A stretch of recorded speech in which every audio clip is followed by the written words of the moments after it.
This is New Time on Silkway TV channel. We introduce you with the most visible news and important events that happened throughout this week in Kazakhstan and Central Asia. More details on politics, economy, social and cultural life, with opinions from the most recognizable experts of Kazakhstan and world. I'm Ainur Mengali, and this is what you'll see today. With a strong focus on enhancing partnership, what do Moldova and Kazakhstan plan to develop first? New Time brings you an exclusive interview. Eurasian Arbitration Week 2025 has officially kicked off in Astana, bringing together over 400 leading arbitrators, judges and diplomats from around the world to discuss emerging trends in dispute resolution. New Time follows the event's agenda. The Asian Youth and Junior Weightlifting Championships welcome the strongest young weightlifters from across Asia to Astana. Silkway reports from the opening ceremony. And we begin with news from Akorda, where President Kassym-Jomart Tokayev has chaired another session of the Security Council in Astana. The meeting focused on key trends in internal and external migration, as well as the coordination of national policy in this area. The head of state stressed the importance of taking into account geopolitical challenges and socio-economic factors when shaping Kazakhstan's migration strategy. He also underscored that priorities must include strengthening controls to prevent illegal migration and investing in human capital development. Following the meeting, the government was instructed to enhance the integration of all information systems related to migration. According to the Bureau of National Statistics, nearly 5,000 people arrived in Kazakhstan between January and March this year, with the majority coming from CIS countries. Meanwhile, a meeting of the CSTO Council of Foreign Ministers took place in the Kyrgyz resort town of Cholpon-Ata. This time it was Bishkek's turn to host the high-level talks as the organization's chair for 2025. While Kazakhstan was represented by its Deputy Prime Minister, Minister of Foreign Affairs, Murat Nurtleu. What exactly did the ministers discuss amid raising global and regional instability? My colleague Balzhan Samigulina reports from Kyrgyzstan. The foreign ministers engaged in detailed assessments of both global and regional developments and how these evolving dynamics are shaping the security landscape across CSTO member states. Notably, even though the bloc consists of 6 countries – Armenia, Belarus, Kazakhstan, Kyrgyzstan, Russia and Tajikistan – Armenia's seat remained empty, as Yerevan has suspended its participation in the alliance and continues to signal the possibility of a full withdrawal. Meanwhile, the scope of discussions of the gathered ones was wide-ranging. The foreign ministers endorsed a series of joint statements with a clear emphasis on global security challenges. Chief among them, the escalating information war and the emerging weaponization of artificial intelligence. In an era where narratives can destabilize governments and algorithms can amplify division, CSTO member states are working to develop unified strategies aiming to defend against digital warfare designed to fracture societies and undermine state resilience. В ходе заседания подписано заявление министров иностранных дел. During the meeting, the foreign ministers signed statements aimed at countering radicalization leading to terrorism and extremism, promoting international information security, and supporting the establishment of a UN regional center for sustainable development goals for Central Asia and Afghanistan. Indeed, during its chairmanship, Kyrgyzstan is prioritizing the expansion of the CSTO's peacekeeping potential. Among the key concerns is securing the Tajik-Afghan border, a response to growing fears over the presence of extremist groups in northern Afghanistan. The risk of violence and radical ideology spilling into Central Asia remains a pressing challenge for regional stability. In response, a series of joint military drills is planned. To this term, Kyrgyzstan is planning to host Rubesh 2025, a command and staff exercise involving the collective rapid deployment forces of the Central Asian region in the upcoming fall. Experts say CSTO continues to play a major role in Central Asia's security landscape, and today's meeting made it clear that the shifting geopolitical landscapes as well as the internal divisions are testing the organization's ability to respond effectively. It has success in joint drills and counter-ops, but the evolving threats like the cyber attacks and the changing power balance in Eurasia require for more unified answers. And whether CSTO can rise to the challenges, only time will tell. Baljan Samigulina, Saken Pioneer, New Time. The relations between Kazakhstan and Moldova is entering a new phase. President Kassym-Jomart Tokayev held talks with Moldova's Deputy Prime Minister and Minister of Foreign Affairs, Mihai Popsoi. During the meeting, counterparts discussed prospects for further development of Kazakh-Moldovan partnership. Special attention was given to expanding trade, economic and investment cooperation in areas of mutual interest. This week, the Republic of Moldova opened its first ever embassy in Kazakhstan right here in Astana. According to Moldova's Foreign Minister Mihai Popsoi, this milestone marks a new chapter in bilateral relations, taking cooperation between the two countries to an entirely new level. As the minister noted, the embassy will help systematically develop economic, cultural and political ties. In 2024, trade turnover between Kazakhstan and Moldova grew by 75%, surpassing $40 million. Kazakhstan's major companies are already operating in Moldova, including a large enterprise modernizing the country's railway infrastructure, along with investments in the food industry. Among the priority areas of cooperation are energy, the IT sector, agricultural processing and green energy. We discussed all these opportunities and prospects in more detail with Moldova's Foreign Minister Mihai Popsoi. Please watch the fragment of this exclusive interview right now.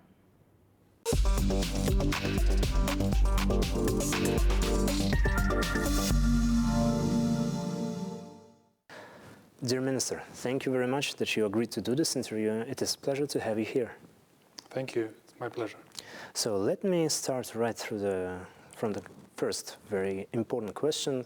How do you evaluate the current level of cooperation between our countries, between Kazakhstan and Moldova? Our level of bilateral relations and cooperation is really good. It's a testament to the fact that we are opening an embassy in Kazakhstan. It's long overdue, but now we're going to enter a new phase of our relationship, given that Kazakhstan has so kindly decided to open an embassy in the Republic of Moldova back in 2020.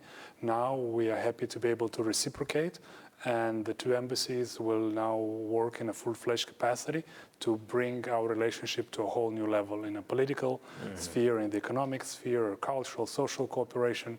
And we are very happy that we are able to inaugurate the embassy here in Kazakhstan, and we are confident that this decision is going to bring our relationship to an even higher level. Which areas of cooperation do you see the most promising one right now? Well, economic diplomacy is number one on the agenda in every country, especially that Kazakhstan is celebrating these days the Day of Diplomacy, and I would like to use the occasion to congratulate all the diplomats from Kazakhstan, but also from all the countries. Diplomats do a very important job, especially in light of the challenges, the security challenges that we face in the world these days. So we're very happy to engage, both politically but also economically, to explore opportunities that Kazakhstan has to offer. And the economic growth and economic opportunities that Kazakhstan presents are truly remarkable. And frankly, the whole Central Asia is a booming region. And there are significant opportunities, not just in energy sphere, but also in cooperation in areas such as technology, areas cooperation in investment, on cultural exchanges, but of course economic opportunities are on the top of the agenda. We are very eager to attract investments from Kazakhstan.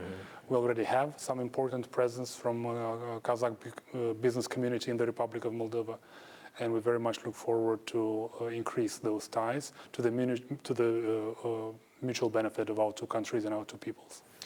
Quite recently, our officials of our countries met to discuss energy cooperation. Can we expect new joint ventures or new possible agreements? Indeed, our two presidents have met repeatedly, and I've had very fruitful discussion with the Honorable President and my good friend, the Foreign Minister. We explore opportunities in energy sector, but we already have significant cooperation and a very strong track record in bilateral engagements. One of the leading Kazakh companies in rehabilitation of railroad infrastructure is already operating in the Republic of Moldova in a large strategic project. And we're very happy with the track record and with the experience of this cooperation. And we're very eager to have more Kazakh business community representatives in the Republic of Moldova. There is an important investment in Kazakhstan from Moldova as well, in the food industry, in dairy industry. And we're very eager to boost these bilateral ties, to have even closer economic engagements, especially that the numbers of bilateral trade are still relatively modest. There is important growth in the last few years, but there is, of course, plenty room for improvement. I know you don't have much time. I've got one last question. How do you think, what concrete steps do we need to take to implement all these new initiatives? We are working on technical side on a series of bilateral agreements that will create a stronger foundation for these bilateral engagements on the political, economic, and people-to-people contacts.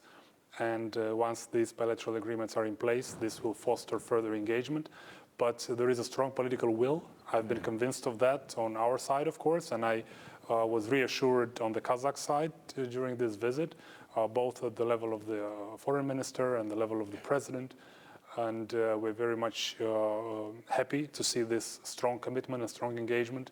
And we very much look forward to further contacts, meetings at the line ministries level to increase the areas of cooperation.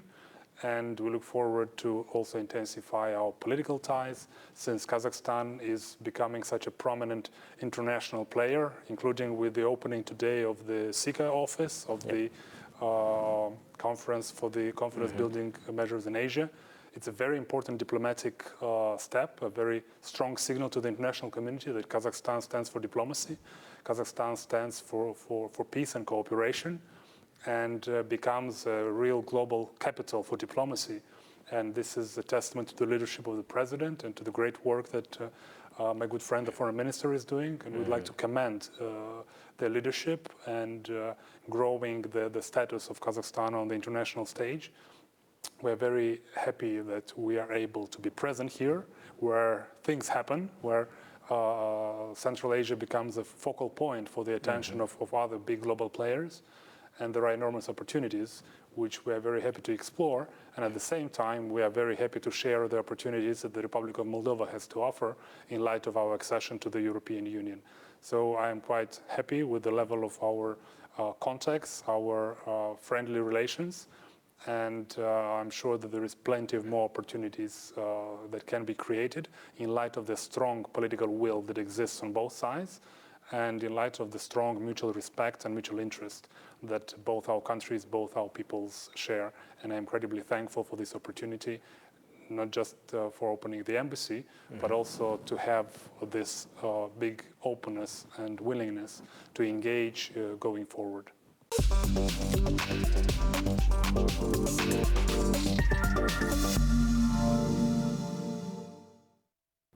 A new headquarters of the Conference on Interaction and Confidence Building Measures in Asia, CICA, has officially opened in Astana. The inauguration ceremony was attended by the President of Kazakhstan, Kassym-Jomart Tokayev.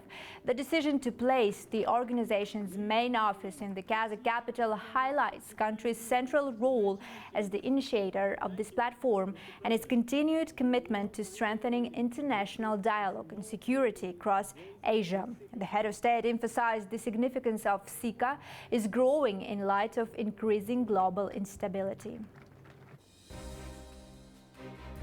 More than 3 decades ago, Kazakhstan initiated the establishment of the Conference on Interaction and Confidence-Building Measures in Asia. This noble endeavor was widely supported by the international community as a timely step forward to consolidate joint efforts in our region to enhance stability and security. From the very beginning, we believe that only through cooperation, mutual understanding and dialogue can our diverse region achieve lasting peace, stability and prosperity. In today's world, CICA's emphasis on confidence-building measures is more relevant than ever.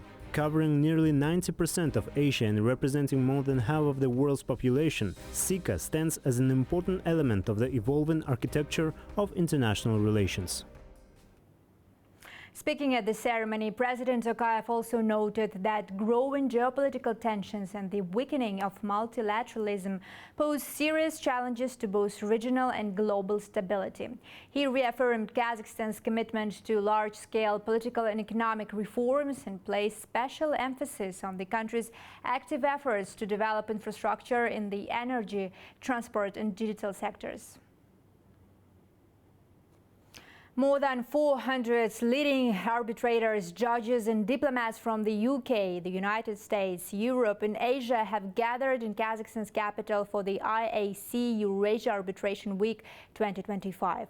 The event brought together the international arbitration community to discuss the latest developments and emerging trends in dispute resolution. The forum also reaffirmed Astana's position as a regional legal hub. It is worth noting that arbitration is a form of dispute resolution outside of state courts in which parties entrust the decision to independent experts. Since commencing operations on 1 January 2018, investors from 32 countries have used the AIFC Court and International Arbitration Center to settle commercial disputes worth hundreds of millions of dollars. It's an opportunity for business people, investors to start to really trust Kazakhstan as a serious investment hub throughout the whole of Eurasia, as the place to come for Eurasia investment. And it's an opportunity for students and young lawyers, the future leaders of dispute resolution and investment leadership in the world, to learn from the best, brightest legal minds that we're able to bring to Kazakhstan from around the world. So it really is the place to come, Astana, through the AFC, for dispute resolution once a year to set new innovative standards, new levels of cooperation and new opportunities for young Kazakh lawyers of the future.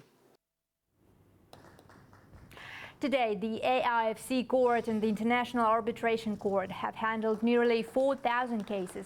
More than 100 of these involve Turkish investors implementing major projects in Kazakhstan, including the construction of roads, hospitals and schools.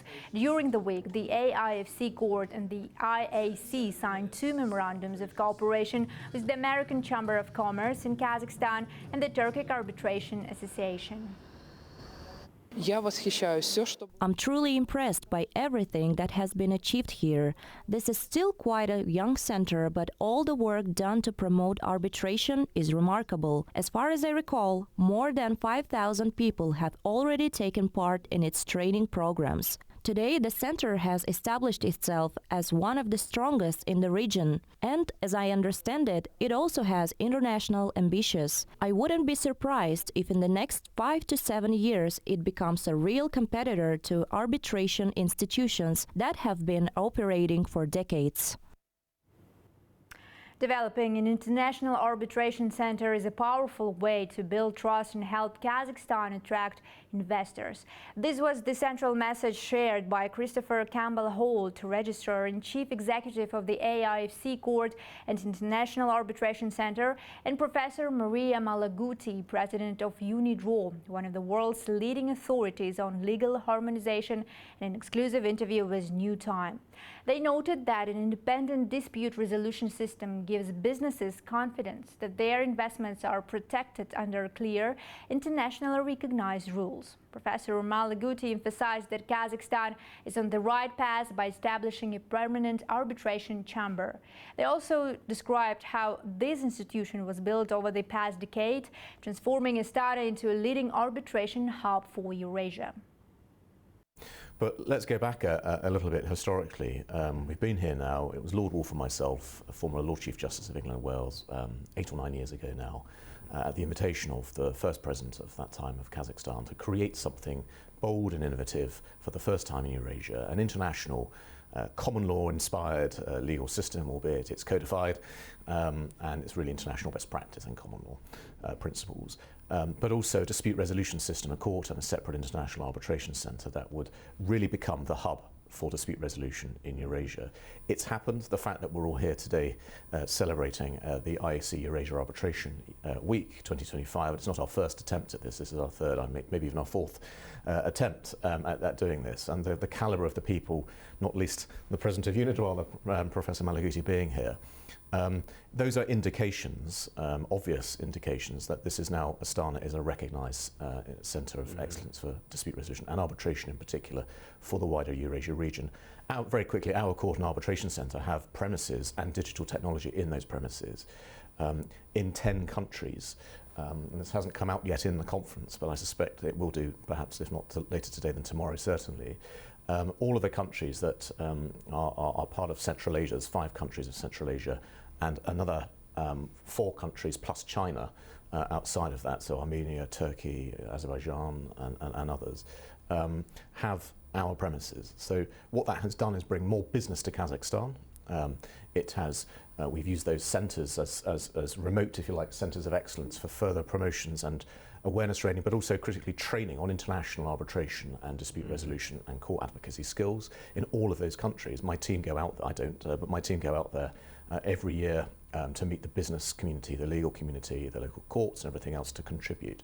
So for those reasons, plus nearly 4,000 cases completed in just over 7 years of operations from nothing, and the increased complexity and significant value into the hundreds of millions of US dollars in our disputes, it's happening, and I'm not aware of anything that's happening at that level in this region at this time.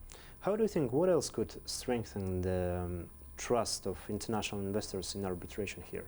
I mean, I think that the work that the institution is doing is exactly what you need. I mean, and it's I'm not saying that every country should have the same, but I think that what you are doing here, from my experience from outside, I think it's the way forward, the way you should do. Much better to do it through an arbitration chamber, an international arbitration chamber, whatever, than doing it by ad hoc arbitration or other sparse solutions, you know. So I think it's you are on the right track, absolutely. I agree with what Chris was saying. This week, on July 2nd, Kazakhstan marked the Day of the Diplomatic Service. On this day, in 1992, the President of Kazakhstan signed a decree approving the official regulations of the Ministry of Foreign Affairs, the structure of the country's embassies abroad, and the duties and rights of Kazakhstan's ambassadors. Since then, Kazakhstan's diplomatic service has grown into a dynamic institution. Today, the country maintains 121 diplomatic and consular missions across 80 countries, strengthening its global presence and international cooperation. Kazakhstan's foreign policy remains firmly rooted in the principles of multi-vector diplomacy. On this occasion, many foreign ambassadors joined in congratulating Kazakhstan's diplomats on their professional holiday. I just congratulate them, and I am very grateful to make us feel at home. And it's a great country and great host. I never, since I started 2 years ago, I never felt that I am working abroad. It's like my home condition. So that's this is partly, most partly, it is how we welcomed in Astana by our colleagues, Minister of Kazakhstan. So I would like to congratulate them and wish a good in their important work. They are contributing to the diplomacy of not just by Kazakhstan but in the region and in the world. Just to send a word of congratulations to all Kazakh diplomats. They should be very proud of this day, because Kazakhstan is a country that has shown enormous diplomatic leadership. You know, it's such an opportune moment to have all the diplomats and all the ambassadors in Kazakhstan here. So I wish to congratulate Kazakhstan on this special day.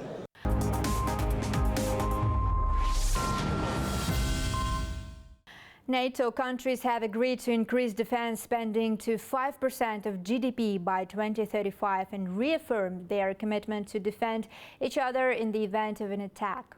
This is stated in the communiqué issued after the summit attended by alliance leaders in The Hague.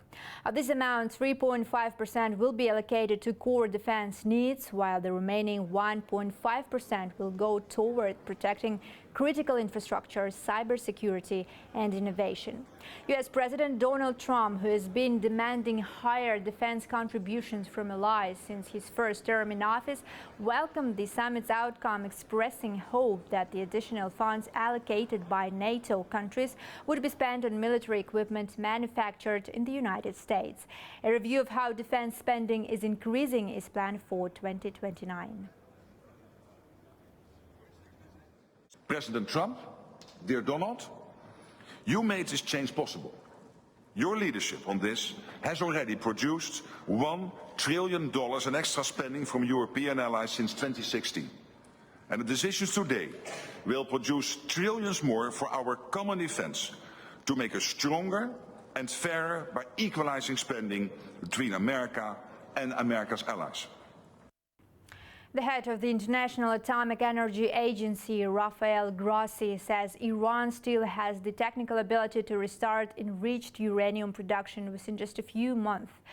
At the same time, U.S. President Donald Trump has not ruled out lifting sanctions on Tehran if it follows what he called a peaceful policy.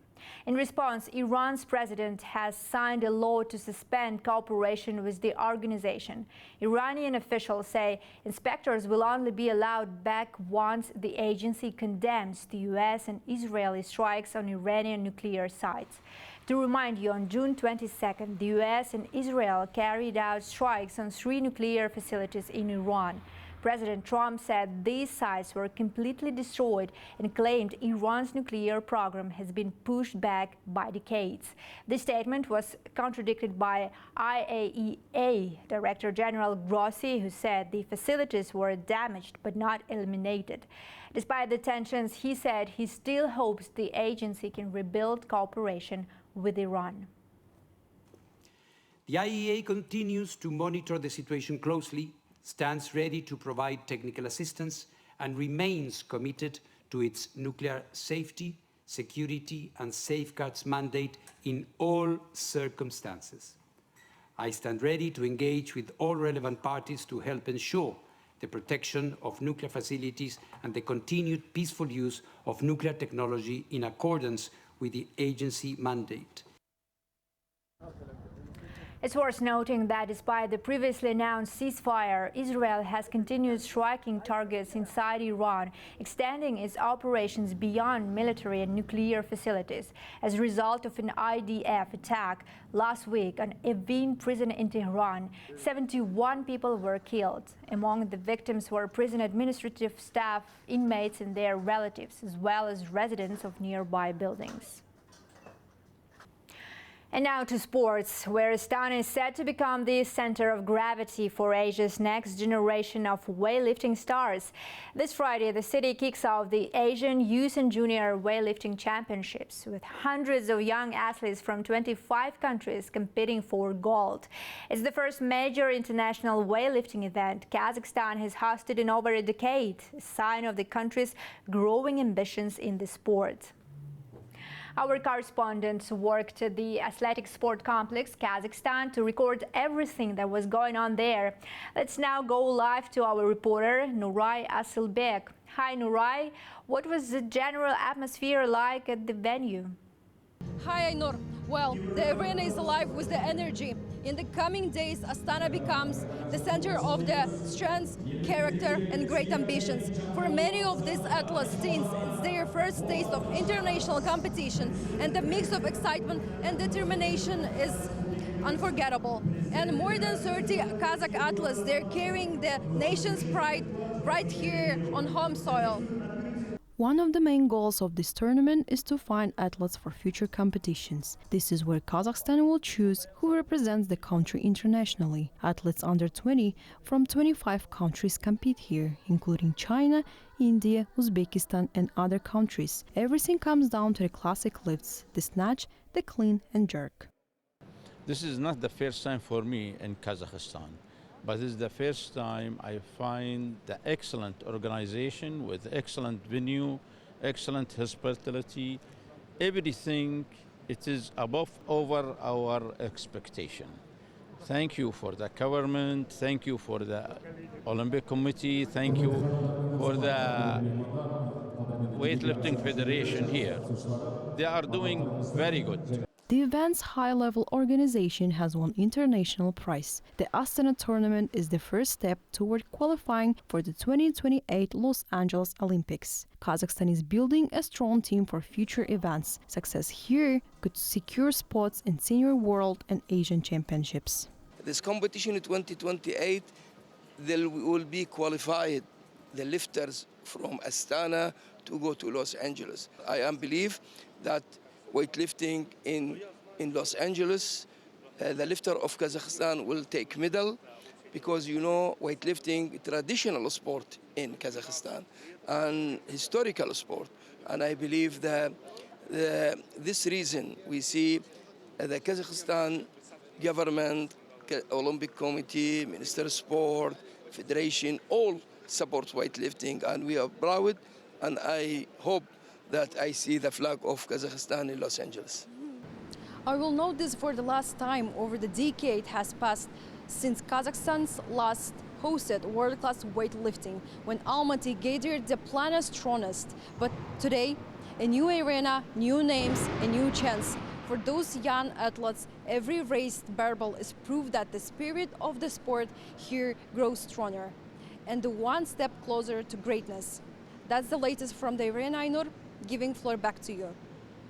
Thank you, Nuray. Nuray Asılbek reported from the venue.